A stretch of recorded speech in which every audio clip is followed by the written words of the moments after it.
जय हिंद दोस्तों, बहुत बहुत स्वागत है हमारे इस चैनल में आपका। और आज ये वीडियो बनाना बहुत ज़रूरी है क्योंकि ये देश के हित के लिए है। हम जैसे युवाओं को चाहिए कि इसमें अपनी भागीदारी निभाएं और देश को आगे ले जाने में एक अहम भूमिका निभाएं।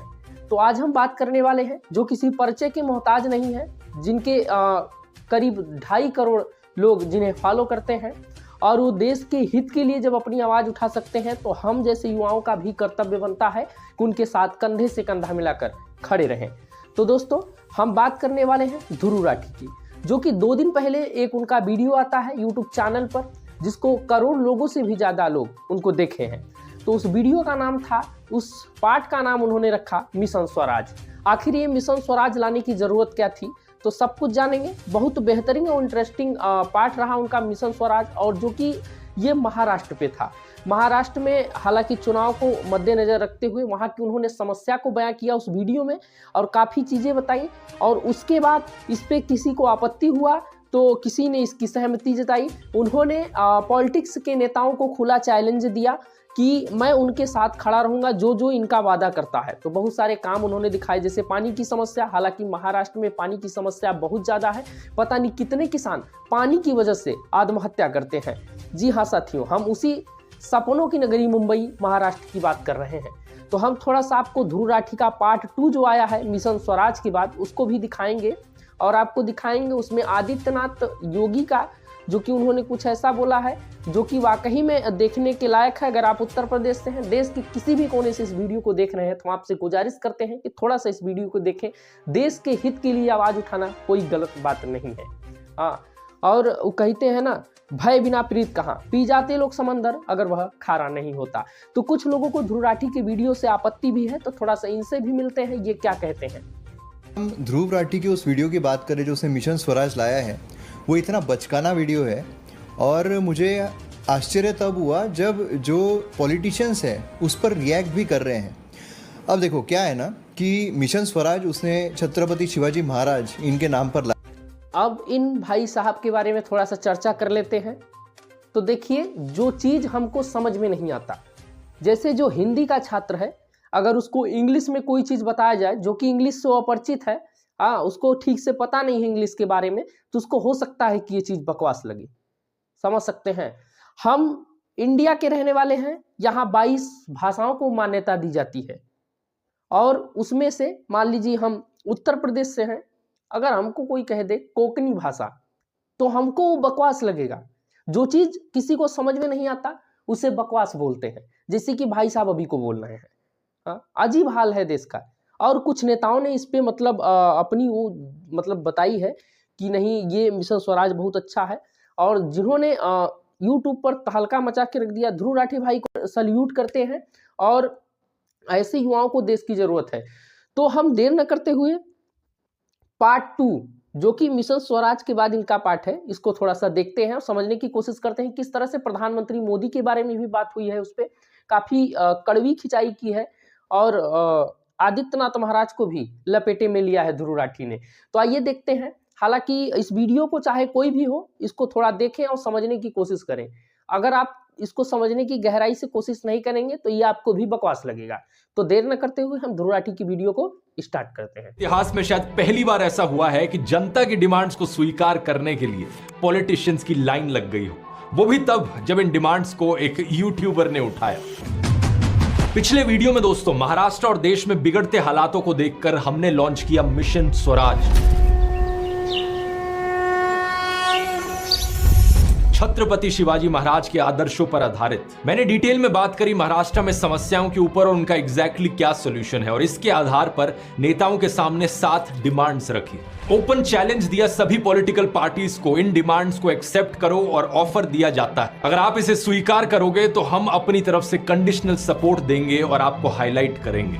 और दोस्तों, एक नहीं दो नहीं बल्कि बड़ी लंबी लिस्ट है इन पॉलिटिकल पार्टीज की और नेताओं की जिन्होंने इस चैलेंज को स्वीकार किया। उद्धव ठाकरे की शिवसेना, इसी पार्टी के नेता आदित्य ठाकरे, कांग्रेस नेता और तेयोसा कॉन्स्टिट्यूएंसी से विधायक यशोमती ठाकुर, शरद पवार की एनसीपी के नेता रोहित पवार जो करजत जामखेड़ से विधायक हैं, राज ठाकरे की पार्टी MNS महाराष्ट्र नवनिर्माण सेना, समाजवादी पार्टी के नेता रईस शेख जो भिवंडी ईस्ट से विधायक हैं, इन्होंने तो पूरा वीडियो भी बनाया रिप्लाई में। शरद पवार की NCP के नेता डॉक्टर अमोल कोले जो शिरूर लोकसभा से सांसद हैं, प्रहार जनशक्ति पार्टी के नेता ओम प्रकाश बाबा राव कड्डू जो अचलपुर सीट से विधायक हैं, और प्रकाश अंबेडकर की पार्टी वंचित बहुजन अगाड़ी ने भी ये ट्वीट किया। इन सभी का धन्यवाद कि जनता के प्रति ये इतने रिस्पॉन्सिव रहे। लेकिन एक सवाल अब मेरे मन में उठ रहा है, आपके मन में भी उठ रहा होगा कि क्या इनकी बातों पर भरोसा किया जा सकता है? क्या ये लोग अगर चुनाव जीतते हैं तो जीतने के बाद मुकर तो नहीं जाएंगे? आप में से बहुत से लोगों ने इसी को लेकर सजेशंस दी थी कि इन्हें अकाउंटेबल ठहराने के लिए हमारे पास एक डेडलाइन बेस्ड प्लान होना चाहिए कि एग्जैक्टली इन्हें क्या करना चाहिए, किस डेट तक करना चाहिए।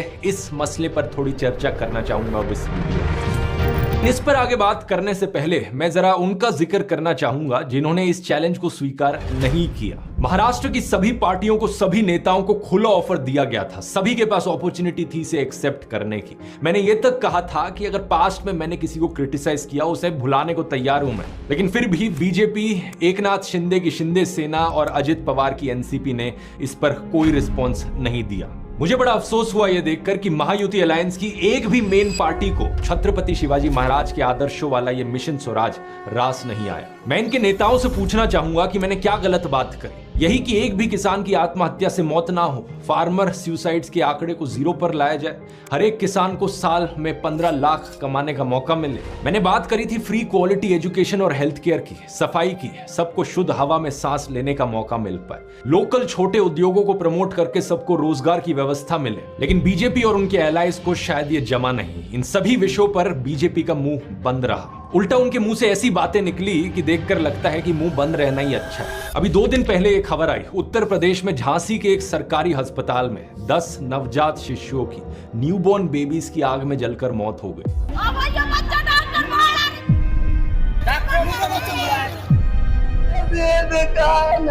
एक शॉर्ट सर्किट और झटके में चली गई 10 बच्चों की जान। चारों तरफ चीख पुकार, ऐसा भयावह मंजर, परिजनों का रो रो कर बुरा हाल और बेबस लाचार उन मां का दुख। उत्तर प्रदेश के मुख्यमंत्री आदित्यनाथ ने मृतक बच्चों के परिवारों के लिए हमदर्दी व्यक्त की, 5-5 लाख रुपए के मुआवजे की घोषणा की और जांच के लिए 4 सदस्यों की टीम बैठा दी। लेकिन दिक्कत यह है कि यही तो होता है हर बार, कोई भी ऐसी ट्रेजेडी हो, थोड़ी हमदर्दी व्यक्त कर दो, कॉम्पनसेशन दे दो और जांच के लिए टीम बैठा दो। जो रूट कॉज है उसकी कभी बात मत करो। इस दुखद घटना की वजह साफ है दोस्तों। इंडियन एक्सप्रेस की इस रिपोर्ट को देखी। महारानी लक्ष्मीबाई मेडिकल कॉलेज के इस नियोनेटल इंटेंसिव केयर यूनिट में कैपेसिटी थी 18 बच्चों की और इसमें एडमिट किए गए थे 49 बच्चे। इंडिया टुडे की रिपोर्ट में सोर्सेज के हवाले से बताया गया कि इलेक्ट्रिकल ओवरलोड की वजह से शायद शॉर्ट सर्किट हुआ हो, जिसकी वजह से ये आग लगी। एक सीनियर एडमिनिस्ट्रेटिव ऑफिशियल ने बताया कि उस वार्ड के सीसीटीवी फुटेज में दिखा कि इक्विपमेंट में इलेक्ट्रिकल स्पार्क हुआ और आग लग गई। एबीपी न्यूज की न्यूज रिपोर्ट बताती है कि आग ऑक्सीजन कॉन्सेंट्रेटर में लगी थी। सोनू और संजना का 11 दिन पहले बच्चा हुआ था। क्योंकि बच्चा प्री मैच्योर पैदा हुआ था, रेस्पिरेटरी इश्यूज के लिए उसका इलाज चल रहा था इस हॉस्पिटल में, और फिर आग लगी और इनके बच्चे की मृत्यु हो गई। जलाऊं की संतोष देवी की मृत बच्चे की पहचान शनिवार को ही हो सकी। सोचिए कि किस तरीके से उस मां ने पूरी रात गुजारी होगी। याकूब और नजमा की आंखों से आंसू सूख नहीं पा रहे। जुड़वा बेटियां हुई थी इनकी, दोनों आग में जलकर मारी गई। हालांकि अपनी बेटियों को नहीं बचा पाए, लेकिन याकूब ने खिड़की तोड़ी और जितने बच्चों को बचा सकते थे उन्होंने बचाया। टाइम्स ऑफ इंडिया में ये खबर छपी है, लेकिन मुझे लगता है इन्हें नहीं छापनी चाहिए, क्योंकि मुझे डर है जैसे बच्चों को बचाने वाले डॉक्टर कफील खान को जेल में डाल दिया गया था, कहीं याकूब के साथ भी वैसा ही ना किया जाए। असल में बात क्या है ना, हमारे देश में ऐसे कई नेता हैं जिनके दिलों में नफरत कूट कूट कर भरी है। हॉस्पिटल स्टाफ ने बच्चों को बचाने के बहुत एफर्ट्स किए। ऐसा करते हुए एक फीमेल स्टाफ मेंबर के कपड़ों में आग लग गई थी और उन्हें खुद को बचाने के लिए अपने कुछ कपड़े उतारने पड़े, लेकिन फिर भी वो रुकी नहीं। एक और इंसान कृपाल सिंह जो उस वक्त वहां मौजूद थे, उन्होंने ये बताया कि उन्होंने एक नर्स को बाहर तेजी से भागते हुए देखा जिनके पैरों में आग लगी हुई थी। मेडिकल कॉलेज के प्रिंसिपल डॉक्टर NS सिंगार ने कहा कि अस्पताल के फायर एक्सटिंग्विशर्स ऑपरेशनल थे, उनका इस्तेमाल किया गया। स्टाफ मेंबर्स भी फायर रिस्पांस प्रोटोकॉल के लिए ट्रेंड थे। यही कारण है कि करीब 39 बच्चों को बचाया जा सका। लेकिन अब इस ट्रेजेडी के लिए इस हॉस्पिटल स्टाफ में से ही किसी को बलि का बकरा ना बना दिया जाए, ये मैं उम्मीद करता हूं, क्योंकि हमारे देश में दोस्तों कुछ नेता इतने ढीठ हैं कि कभी अपनी गलतियों को स्वीकारेंगे नहीं। साल 2022 में पोर्चुगल के देश में एक प्रेग्नेंट इंडियन टूरिस्ट महिला की मृत्यु हो गई थी और वहां की हेल्थ मिनिस्टर मार्था टेमिडो ने इसे अपनी गलती मानते हुए इस्तीफा दे दिया था। सोचकर देखो, एक टूरिस्ट की मृत्यु होने पर हेल्थ मिनिस्टर ने इस्तीफा दे दिया। और यहाँ उत्तर प्रदेश में क्या हुआ, जब हेल्थ मिनिस्टर और deputy chief minister Brajesh Pathak अस्पताल आते हैं तो ऐसी ट्रेजेडी के समय भी उनके स्वागत के लिए सड़कों पर चूना डाला जाता है, वीआईपी वेलकम दिया जाता है। इस वीडियो पर बवाल हुआ तो ब्रजेश पाठक ने कहा कि मैं तो इस वीआईपी वेलकम की निंदा करता हूं, जिसने चूना डाला उसे पहचाना जाए और उसके खिलाफ कार्रवाई की जाए। मतलब सोचकर देखो अब इन बेचारे लोगों की क्या गलती जो वहां पर चूना डाल रहे थे। क्या वो बंदा जो इनका वीआईपी वेलकम कर रहा था वो अपनी मर्जी से कर रहा था? मंत्री जी, पूरे राज्य में किसी को शौक नहीं होगा आपको वीआईपी वेलकम करने का। और अगर आपको इतनी ही निंदा करनी है वीआईपी वेलकम की तो अपने चीफ मिनिस्टर आदित्यनाथ को कहकर एक ऑर्डर पास करवा दो कि पूरे स्टेट में, पूरे उत्तर प्रदेश में सारे वीआईपी वेलकम बंद किए जाए। आपको चैलेंज दे रहा हूं, इंतजार रहेगा ऐसे ऑर्डर पास होने का। हालांकि मुझे तो लगता है कि यूपी सीएम आदित्यनाथ से किसी भी तरीके की कोई उम्मीद करना बेकार है। बच्चों की अस्थियां ठंडी नहीं हो पाई थी कि अगले ही दिन ये रोड शो और रैलीज करते हुए दिखे। फूलपुर, कानपुर, अलीगढ़, गाजियाबाद, दैनिक भास्कर की न्यूज हेडलाइन देखिए। कानपुर में योगी का 2 किलोमीटर लंबा रोड शो, रथ के आगे समर्थकों ने डांस किया और सीएम मुस्कुराए, बोले बटोगे तो कटोगे। फटे हुए टेप रिकॉर्डर की तरह इन्हें एक ही डायलॉग बार बार दोहराना आता है, सिर्फ बांटने और काटने की बातें बार बार करते रहते हैं। शायद इसी काम में ये एक्सपर्ट हैं, तभी ये डायलॉग इनके मुंह से हटता नहीं है। इनमें इतनी संवेदनशीलता भी नहीं थी कि पिछली रात को इनके राज्य में 10 नवजात शिशु इनके सरकारी अस्पताल में जलकर मारे गए। लेकिन इन्हें क्या, 10 बच्चे ही तो मरे हैं। लोग तो मरते रहते हैं, कभी पुल के गिरने से, कभी रेलवे हादसे में, अस्पताल में, कभी उत्तर प्रदेश में तो कभी महाराष्ट्र में। इन सब के चलते चुनाव प्रचार नहीं रुकना चाहिए। मैं जनता को कहना चाहता हूं कि अगर आप इस तरीके की पॉलिटिक्स को स्वीकार करते रहोगे तो ये लोग भी आपको कीड़े मकोड़ों की तरह समझते रहेंगे। शुक्रवार के ही दिन मणिपुर में 6 लोगों की लाशें बरामद हुई। दूसरे देशों में वॉर रुकवाने वाले प्रधानमंत्री मोदी अपने देश में मणिपुर में हिंसा अभी भी नहीं रुकवा पा रहे हैं। वॉर रुकवा दी पापा। इस देश का प्रधानमंत्री होने के नाते उन्हें कहना चाहिए कि हर एक नागरिक की सुरक्षा मेरी जिम्मेवारी है। लेकिन वो क्या कहते हैं? वो कहते हैं हम एक रहेंगे तो सेफ रहेंगे। ये बटेंगे कटेंगे का एक पॉलिश्ड वर्जन है, लेकिन बच्चा बच्चा समझ सकता है कि यहां पर एक्चुअली में यूनिटी की बात नहीं करी जा रही है। इस चीज के लिए एक इंग्लिश में वर्ड है, डॉग विस्लिंग। यहां पर यह चीज करी जा रही है। इन्होंने एक इंटरव्यू में कहा था कि जिस दिन मैं हिंदू मुस्लिम की बात करूंगा मैं सार्वजनिक जीवन में रहने के काबिल नहीं रहूंगा। मैं जिस दिन हिंदू मुसलमान करूंगा ना, उस दिन मैं सार्वजनिक जीवन में रहने योग्य नहीं रहूंगा।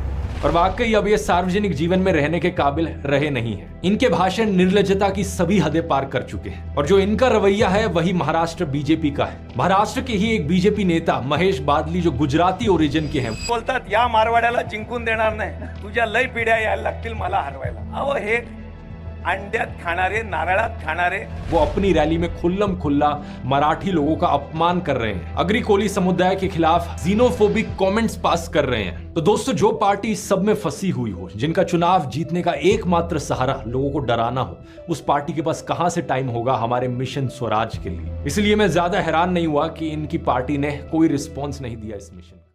तो दोस्तों, वीडियो आपको ये कैसी लगी? अगर आपको ये वीडियो पसंद आई हो तो इस चैनल को सब्सक्राइब जरूर करें और अपने दोस्तों के साथ शेयर करें और देश के इसमें हमारी मिलकर अहम भूमिका निभाएं। देश के निर्माण में हम सबका एक महत्वपूर्ण योगदान होना अनिवार्य है। हम ध्रुव राठी भाई को बहुत बहुत धन्यवाद देते हैं। अब मुलाकात होगी किसी नेक्स्ट और किसी ताबड़तोड़ खबरों के साथ। तब तक के लिए हमें आज्ञा दें। जय हिंद दोस्तों।